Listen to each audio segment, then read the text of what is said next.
Bom, nós, na realidade, do Núcleo Ciência para a Infância, temos a honra de receber para uma palestra o ministro-chefe da Secretaria de Assuntos Estratégicos da Presidência da República, o senhor Marcelo Neri. Nosso palestrante é PhD em Economia pela Universidade de Princeton e suas áreas de pesquisas principais são Economia do Bem-Estar e Microeconometria. É fundador do Centro de Políticas Sociais da Fundação Getúlio Vargas, autor de livros sobre microcrédito, previdência social, diversidade, pobreza no campo, Bolsa Família, consumo, percepções e classe média. Foi secretário executivo do Conselho de Desenvolvimento Econômico e Social e presidente do IPEA, o Instituto de Pesquisa Econômica e Aplicada. Avaliou políticas públicas em mais de uma dúzia de países e desenhou e implementou políticas nos 3 níveis de governo no Brasil. Temos a honra de receber Vossa Excelência, ministro-chefe da Secretaria de Assuntos Estratégicos da Presidência da República, o senhor Marcelo Neri. Bem-vindo, ministro.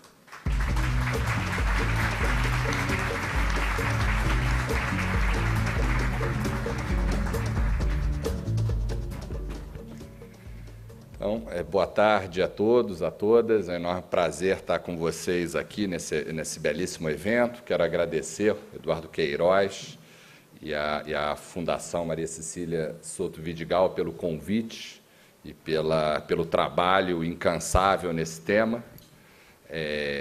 Não existe tema mais estratégico, mais de longo prazo do que esse, que é o tema desse seminário e a missão da Fundação. Então, para mim, é um prazer e uma honra estar aqui e participar, sempre que possível, a SAI, Ricardo Paz de Barros, etc., das várias iniciativas. O que eu pretendo fazer aqui é discutir os desafios, quer dizer, como todo dia, né, os 2 dias de seminários, desafios da política de primeira infância, e explorar um pouco ligações, olhando assim um pouco do ponto de vista do lado do Estado.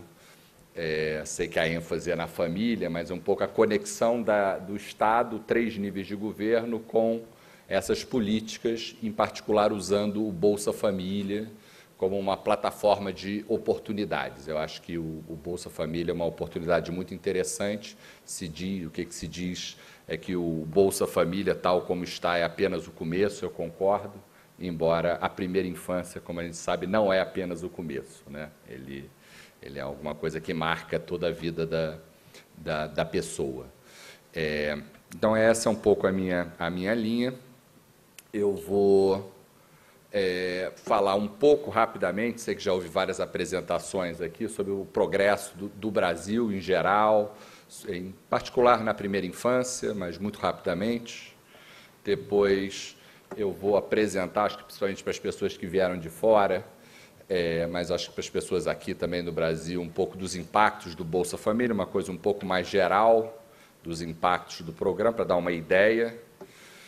Depois explorar um pouco menos os impactos, mais os canais do programa, onde a gente pode inserir upgrades, melhoramentos, etc.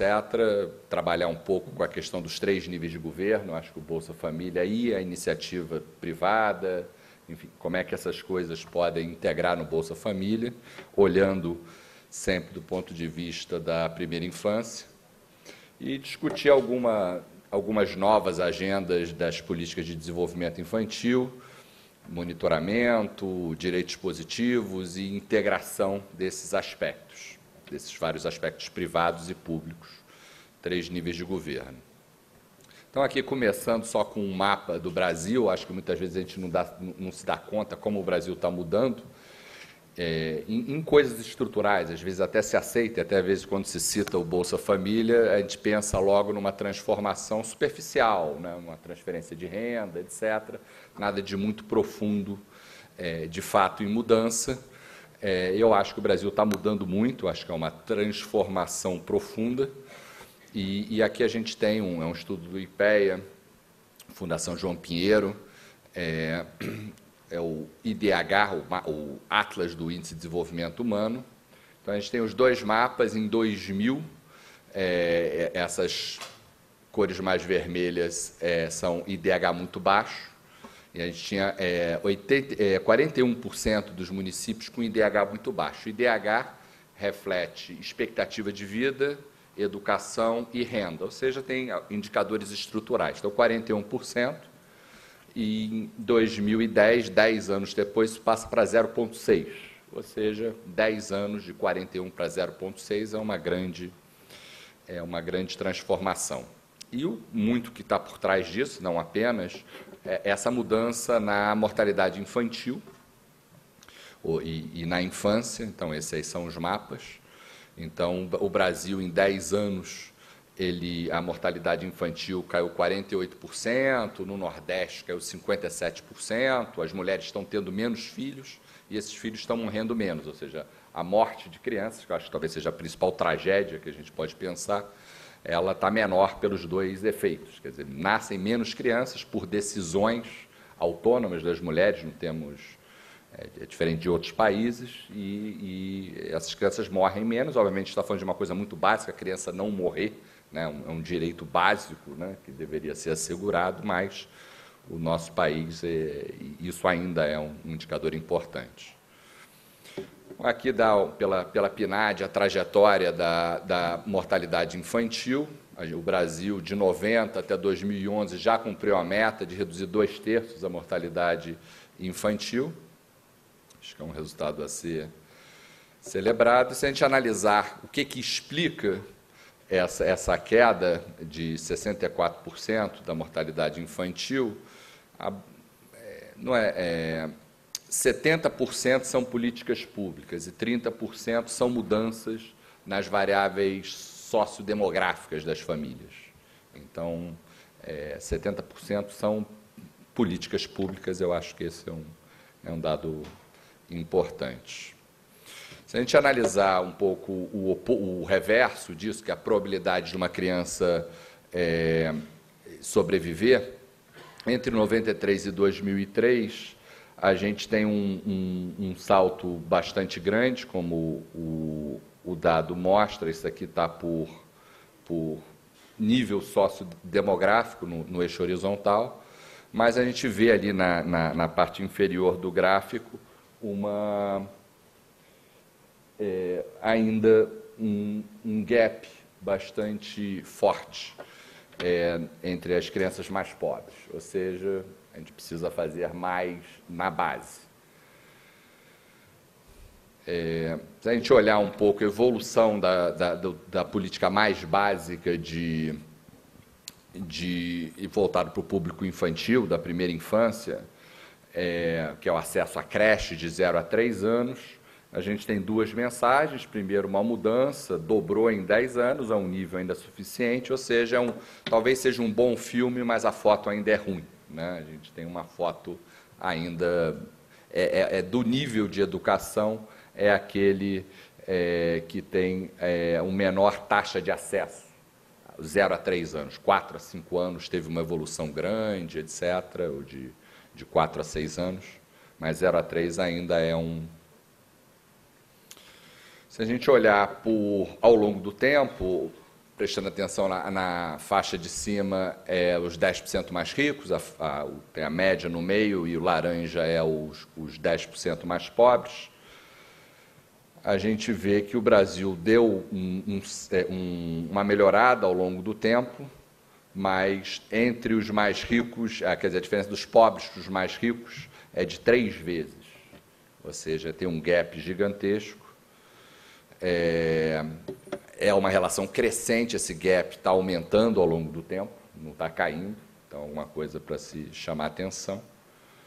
E agora existem lugares, eu vou frisar um pouco na minha apresentação, um pouco da experiência que eu tenho. O próprio Ricardo Paz de Barros trabalha comigo lá na SAI, também fez algum trabalho lá no Rio de Janeiro, na cidade do Rio.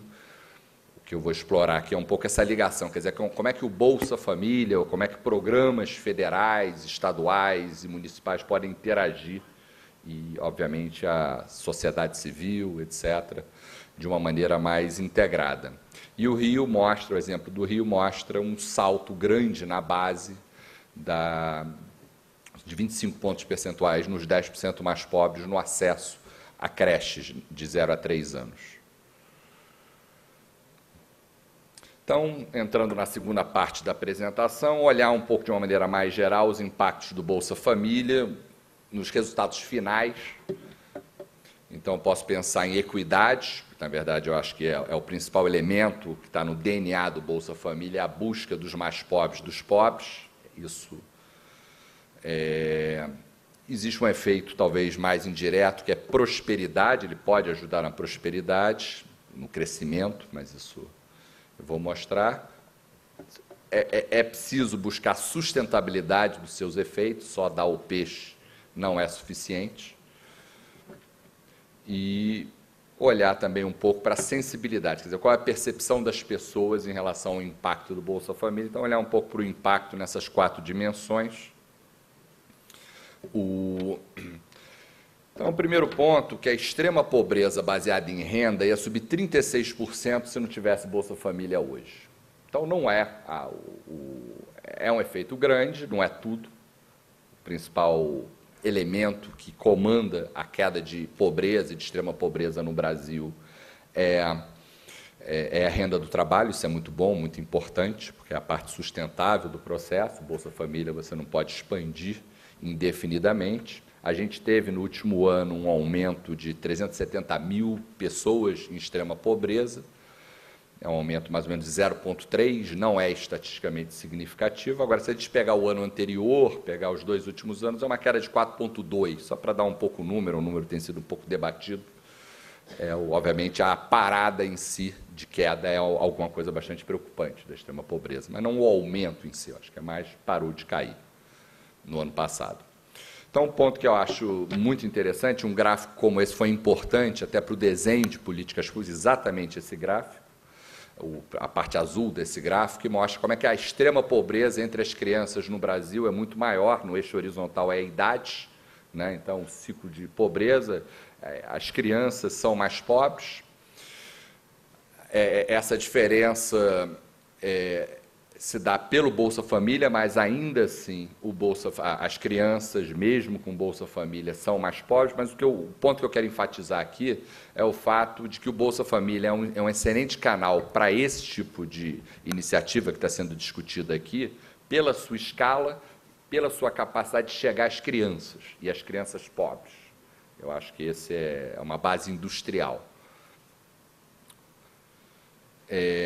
Eu acho que a gente deve pensar em primeira infância, acho que por 3 grandes motivos, pelo menos. O primeiro é o que o gráfico está mostrando, a alta pobreza, está indo nos mais pobres. Quando você vai na criança, isso não é tão intuitivo, não é só uma característica do Brasil, em todas as partes. Pobres têm muitos filhos, e isso cria um ciclo vicioso da pobreza.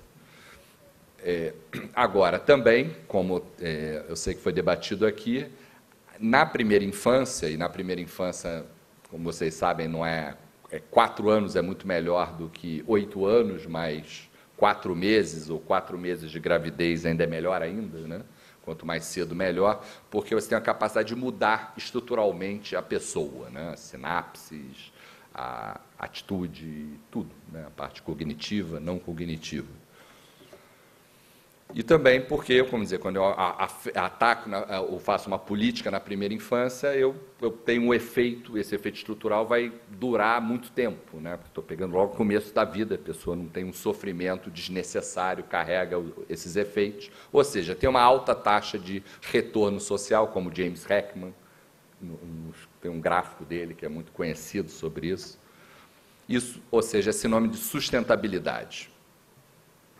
Com equidade, Bolsa Família pega 25% da população, atinge e gasta 0,5% do PIB. Quer dizer, essa custo-efetividade é muito interessante. Todos nós temos uma preocupação fiscal e essa é, na verdade, uma vantagem do Bolsa Família. Isso aqui só é um gráfico que mostra o grau de concentração dos vários tipos de renda, só para mostrar para vocês, dar uma ideia de como que o Bolsa Família, que é essa curva roxa que vai aparecer agora,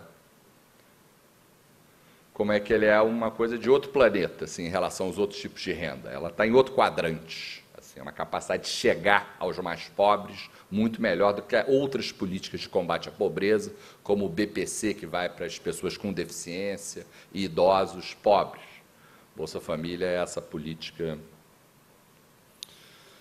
Ele tem um impacto, eu vou acelerar aqui, multiplicador na economia, pelo fato de ir nos mais pobres, etc., que é maior do que as outras políticas. Ou seja, tem um efeito prosperidade, só para, obviamente, se tiver capacidade ociosa, né?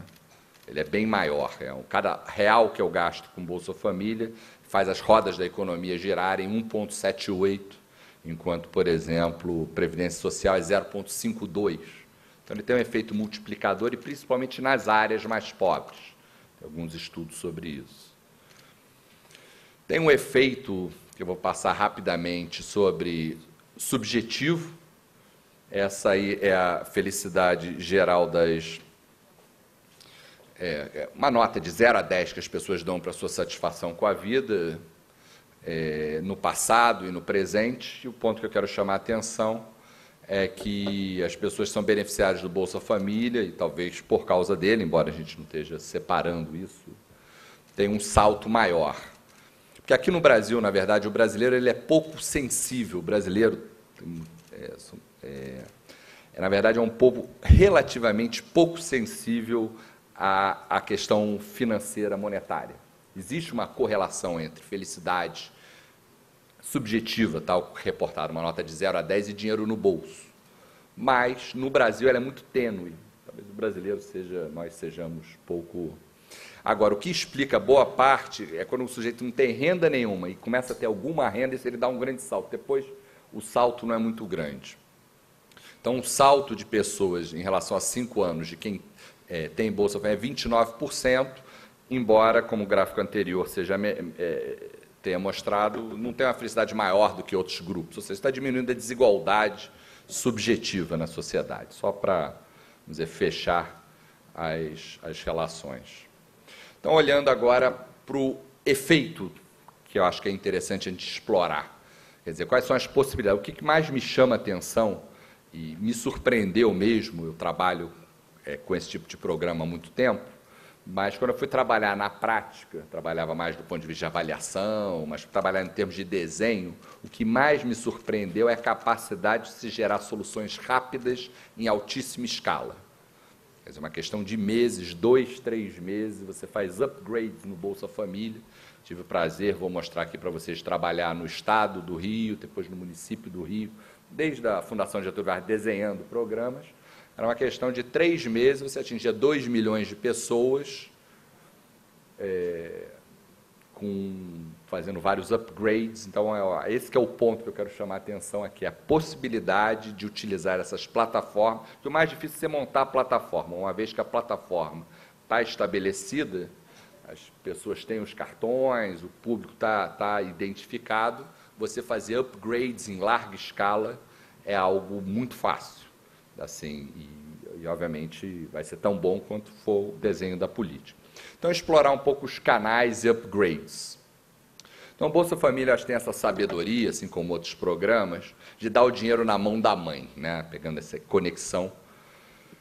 Então, tem esse efeito direto na restrição orçamentária da família, das famílias mais pobres. Ele procura também ter um efeito via condicionalidade na demanda por educação, vacinação, etc. Eu acho que essas condicionalidades ainda são muito tênues. Então, acho que a gente explora pouco o efeito condicionalidade.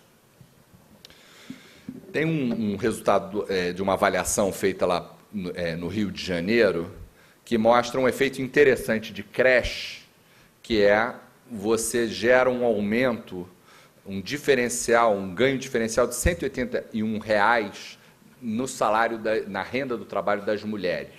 Ou seja, a principal prioridade talvez sejam as crianças, o objetivo, mas beneficia também as mulheres.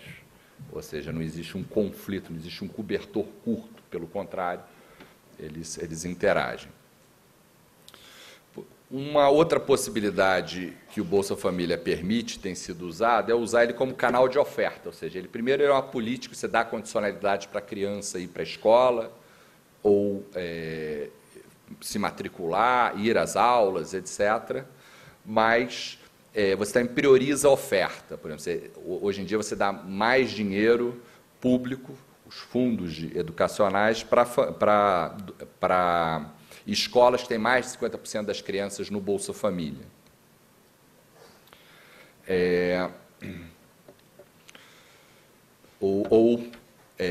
A prática que já se usa, a fila das creches públicas, o primeiro da fila são os mais pobres. Isso é uma coisa meio óbvia hoje em dia, mas não era assim há um tempo atrás, ou seja, realmente... Então, é oferta e demanda.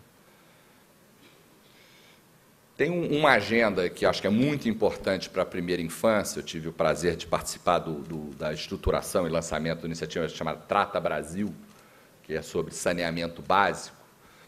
E o que a gente observa, que saneamento é realmente o esgoto dos serviços públicos brasileiros, o pior oferta, e afeta principalmente as crianças, são as grandes vítimas. E não é tanto mortalidade até 1 ano, é muito mortalidade até 5 anos, morbidade, e afeta principalmente mais meninos do que meninas.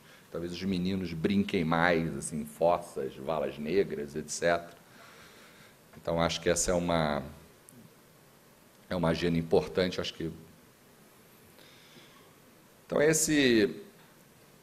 são os 4 tipos de canais que eu acho que talvez seja interessante pensar. Tem um efeito na restrição orçamentária, tem um efeito direto dos serviços, como saneamento, outros serviços públicos no bem-estar das famílias, tem um efeito geração de renda, e o programas de creche tem esse duplo efeito, tem um efeito de curto prazo de beneficiar, obviamente, dependendo do desenho do programa, a geração de renda das mães, mas, por outro, também, no longo prazo, essa família tem um salto em termos de geração de renda, mas, como o longo prazo é distante, que a gente está falando de primeira infância, é preciso pensar em programas de crédito, etc., para as pessoas conseguirem antecipar esse futuro mais brilhante. Então, um pouco... Então, esses são os 2 programas que eu mencionei, o Família Carioca e o Renda Melhor. O Família Carioca, quer dizer, eu acho que isso não está escrito na Constituição brasileira, mas existe uma relativa divisão de trabalho. O Estado, pelo acúmulo de uma série de atributos, cuida dos jovens, cuida de ensino médio, violência, acidentes de trânsito, por exemplo, que afetam o jovem, desemprego também é o Estado que... Os CINES são ligados ao Estado, e a cidade é das crianças, assim, pelo ensino fundamental, pela questão de creches. Não é exatamente isso, mas eu acho que... Então, por exemplo, o Estado é importante, tem iniciativas para as mães, adolescentes, acho que é uma interface, e os municípios são aqueles que cuidam da prestação de serviços, e o segredo tá ótimo, é você somar forças, dividir trabalho entre vários níveis de governo e sociedade civil para multiplicar resultados e fazer a diferença. Então, vendo um pouco o desenho do lado de transferência de renda, um pouco dessa junção de 3 níveis de governo, esse é o programa Brasil Carinhoso, que começou, depois foi generalizado, com a faixa de 0 a 6 anos. Então, você basicamente complementa a renda dos beneficiários do Bolsa Família até a linha de extrema pobreza, que hoje é mais ou menos R$ 77,00. Então, você complementa. Os programas municipais e estaduais, lá do Rio de Janeiro, criaram uma linha mais alta, porque senão seria redundante, né? Então, existe primeiro esse princípio de complementação de renda. O governo federal leva até os R$ 70,00, R$ 77,00, então existe uma questão, quer dizer, então os mais pobres recebem maiores benefícios. Então, uma folha de pagamento que é diferenciada por nível de renda. Cada família tem uma folha de pagamento diferenciada, não, vamos dizer, em 2 níveis como era antes, mas é contínuo. Eu acho que tem uma grande discussão, a gente vai até faço um convite, a gente tem uma iniciativa chamada Mundo Sem Pobreza, junto com o MDS, Banco Mundial, PNUD. Semana que vem, em Brasília, a gente vai, terça e quarta, hospedar um seminário, e um ponto fundamental desse seminário vai ser como é que eu avalio a pobreza. É só a renda reportada, um indicador multidimensional de pobreza, etc.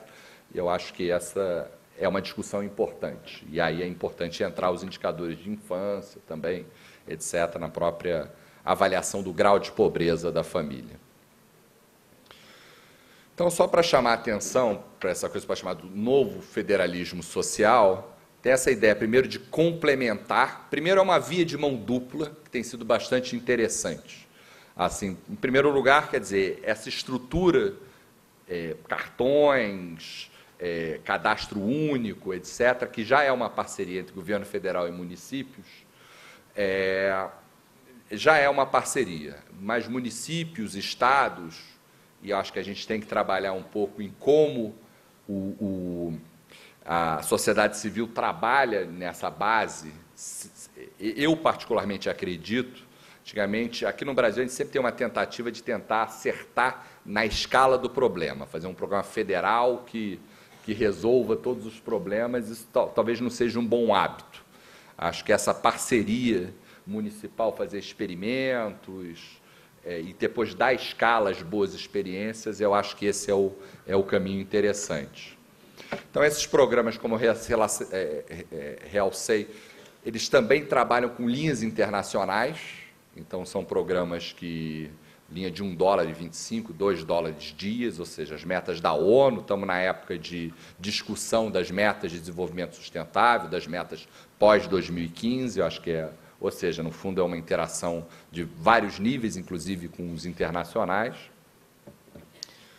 Então, tem essas coisas, uma via de mão dupla. Tem dois pontos que eu quero chamar a atenção. Acho que a gente não tem feito muita pesquisa no Brasil sobre isso, a gente aceita intuitivamente, eu acho que é uma boa aposta, mas ainda é uma aposta, que as mães são um melhor mecanismo de transmissão dos programas. Eu acho que a gente precisa testar melhor isso. Eu acho que isso falta a gente ter mais convicção e ver como fazer isso. E uma regularidade empírica que me chamou muita atenção é o fato, quer dizer, talvez o Bolsa Família e os programas nele baseados, dada a importância que a mãe tem, ela em 93% dos casos é titular do cartão, é mulher, e não, então tem isso explícito. Quando falta a mãe no domicílio, o Bolsa Família tem uma dificuldade de chegar lá, por alguma razão. Isso foi uma coisa que a gente viu olhando os dados e reparou isso. Só para dar um exemplo que a gente viu, eu vi essa regularidade empírica, conversei com o prefeito lá do Rio, foi a minha última conversa antes de ir para o IPEA. Mostrei para ele, falou, vamos montar o programa. Aí eu saí da reunião, recebi a confirmação de que eu ia para o IPEA, eu voltei na sala e falei, suspende tudo. Aí, um ano depois, eu voltei a conversar com o prefeito, ele me procurou. Só para ter, acho que é um bom exemplo, a gente teve uma reunião às 7 horas da manhã.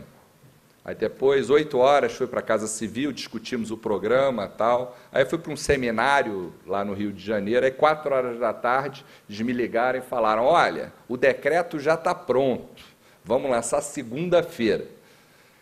É um exemplo da velocidade, uma vez que você tem a estrutura montada, e nisso é o quê? Se perceber que os estudantes, ou seja, os estudantes da escola, ou seja, já estão dentro da política pública, eles tinham menos acesso, tinham estudantes que moravam sem mãe, e é muito mais frequente do que eu imaginava, sem pai já é uma coisa frequente, mas sem mãe, e essas tinham mais dificuldades de acessar o programa. Então, é um programa de busca ativa relativamente fácil, não é buscar o pobre debaixo da ponte, o morador de rua, mas é aquele que você deveria estar servindo, ou seja, é um custo muito baixo. Só para chamar a atenção de que a gente tem uma facilidade hoje em dia de desenhar e dar escala a políticas que há coisa de 5, 10 anos atrás a gente não tinha. Assim, é realmente só o começo. Então, tem uma série de inovações nas condicionalidades, um pouco que eu falei, primeira infância, os mais pobres são os primeiros na fila, é preciso avaliar impactos cognitivos e não cognitivos da educação infantil e também ter esse trabalho de advocacy que o Heckman tem feito com muita propriedade, a Fundação também, do como é que isso muda a vida das pessoas, é uma política totalmente preventiva e não curativa. Uma linha que tem me chamado a atenção é essa de envolvimento dos pais na escola, que eu acho que está muito relacionado a esse seminário, porque a gente tem sempre aquela, quer dizer, um pouco na visão de política pública, muitas vezes a gente quer traçar metas de gestão baseadas em resultado, que tem um inconveniente, porque elas não estão muito no controle das pessoas. Então, por exemplo, você cobrar dos pais a presença na escola de um dos pais nos sábados é alguma coisa que eles podem fazer. Ou ler um livro, ou uma atividade que eles podem fazer. Já melhorar a nota de tanto para tanto é alguma coisa mais arriscada. Então, no fundo, e o que eu tenho aprendido com esses programas, a literatura lá fora já mostra, o trabalho do Roland Fryer, entre outros, mas eu vi isso lá em programas aqui no Rio, é importante você alinhar os incentivos, se você acredita em incentivos entre os estudantes, aí certamente eu não estou falando na primeira infância, porque ainda não é o caso, pais, professores, esse alinhamento faz toda a diferença, você botar eles todos na mesma página de incentivos. Então, indo para a última parte, eu vou passar rapidamente, que eu acho que são um pouco a fronteira dessas possibilidades. Tem que explorar da melhor forma essa complementariedade e substabilidade entre os 3 níveis de governo e sociedade civil, família, inclusive, na sociedade civil, iniciativa privada, entre outros. O sequenciamento das iniciativas, a gente está começando desde baixo, no acesso a creches, por exemplo, é uma questão importante. Eu acho que o Bolsa Família te dá a base dos mais pobres, dos pobres, mas talvez a gente não queira ficar restrito a isso.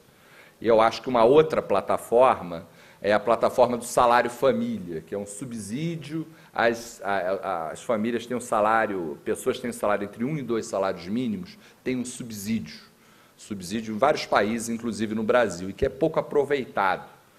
Talvez incorporar coisas, assim, vamos dizer, de licença maternidade, coisas... Seria sair do mais pobre dos pobres e já entrar numa faixa um pouco acima. Ou talvez queira mexer logo numa legislação mais... Então, são opções. Tem um pouco a escolha se é creches de tempo parcial. As creches são onde os estudantes passam mais tempo, até pelas necessidades das mães, mas tem um pouco a abordagem parcial ou outras abordagens parciais. O programa Infância Melhor, lá no Rio Grande do Sul, não sei como é que chama agora, é um belo exemplo dessas iniciativas. E também uma mudança de uma abordagem baseada em direitos negativos, por exemplo, a criança tem o direito a não morrer no primeiro ano de idade, ou nos 5 anos de idade, mas a criança tem o direito a se desenvolver, a brincar, etc. Então, acho que essas são um pouco algumas direções. Esse aqui é um pouco baseado nos 2 últimos itens, o monitoramento do desenvolvimento infantil. A SAI está fazendo uma 3ª rodada dessa avaliação, acabamos de fechar lá com a PUC, dessa avaliação, já vem desde 2007, 2008, então são os vários quesitos, várias idades ao longo do tempo, os rosas são onde existe queda de desempenho, então a gente tem um cenário bastante positivo, está representado nesse gráfico, tem 87% de melhoras e 13% de pioras, nas várias dimensões de desenvolvimento, então realmente é interessante. E, finalmente, o último slide, ampliando um pouco a discussão geográfica, um pouco nessa sequenciamento das mudanças, eu acho que você pode escolher ampliar a cobertura, talvez seja um primeiro passo natural. Você pode, não, vou ampliar mais entre os mais pobres dos pobres, mas vou adotar uma abordagem em alta escala. Você pode focar, e um bom exemplo disso é o Nova Semente em Petrolina. Tem um outro exemplo que é o Nave Mãe em Campinas, que é um programa ultra sofisticado para menos crianças, é um programa caro, essas iniciativas são caras, vocês sabem. E uma outra preocupação é a integração dos vários serviços, e um bom exemplo é Boa Vista no programa Família que Acolhe. Ou seja, acho que tem várias possibilidades. Agora, eu estou plenamente convencido de que, independente do caminho a ser tomado, primeira infância é o maior retorno, é o retorno mais permanente, é em síntese do que a política social brasileira tem feito. A gente sempre deixa o problema acontecer e vai lidar com o problema em vez de tentar, e os custos disso, em todos os sentidos, são muito maiores. Mas, para saber o caminho, a gente precisa avaliar essas experiências, a gente precisa ter seminários, seminários como esse. Eu acho que o papel da família, o papel da mãe, eu acho que é uma coisa absolutamente fundamental, mas eu acho que, na verdade, talvez a gente precise, pelo menos desde a minha área de pesquisa, etc., eu acho que a gente precisava saber mais sobre isso. Eu acho que a gente deveria priorizar mais os canais de transmissão dessas políticas sociais. Agora, a minha lição que eu tenho é que dá para fazer muito de maneira diferenciada, integrando mais essas plataformas existentes. E que acho que talvez esse seja um bom ponto de discussão. Como melhorar o acesso aos cadastros, como interagir mais dentro das bases existentes. Eu acho que a gente está ainda engatinhando nessa parte. Fico por aqui. Muito obrigado.